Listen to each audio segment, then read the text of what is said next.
আজ 18 মে 2022 খ্রিস্টাব্দ, 4 জ্যৈষ্ঠ 1429 বঙ্গাব্দ, বুধবার।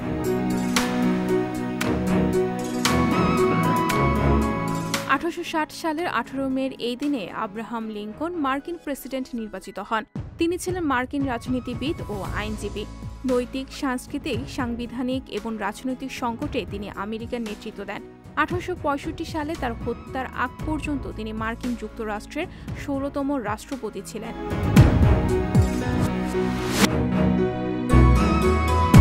1943 সালের 18 মে জাতিসংঘ ত্রাণ ও পুনর্বাসন এজেন্সি প্রতিষ্ঠিত হয়। এটি একটি আন্তর্জাতিক ত্রাণ সংস্থা যা 44টি দেশে প্রতিনিধিত্ব করে। এর উদ্দেশ্য জাতিসংঘের নিয়ন্ত্রণাধীন যে কোনো অঞ্চলে যুদ্ধে ক্ষতিগ্রস্তদের ত্রাণের জন্য ব্যবস্থাপনা, পরিকল্পনা, সমন্বয় ও পরিচালনা করা।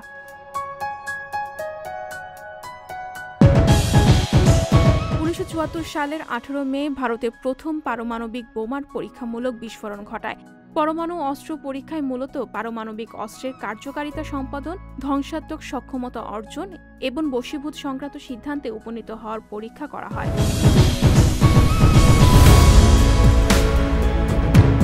1948 সালের 18 মের এই দিনে ইরানের কবি, গণিতবিদ্যা, দার্শনিক ও জ্যোতির্বিদ ওমর খৈয়ামের জন্ম হয়।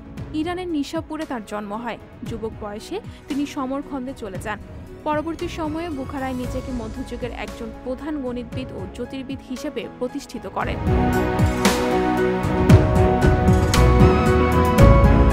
1974 সালের 18 মের এই দিনে বাঙালি কবি মুকুন্দ দাশের মৃত্যু হয়।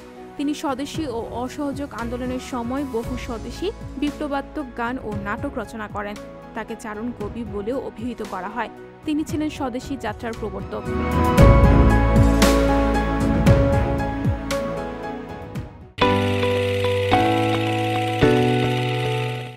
সংবাদ, ফিচার ও অনুষ্ঠানের জন্য ভিজিট করুন সংবাদ প্রকাশের ওয়েবসাইট এবং যুক্ত থাকুন ফেসবুক পেজ ও ইউটিউব চ্যানেলের সঙ্গে।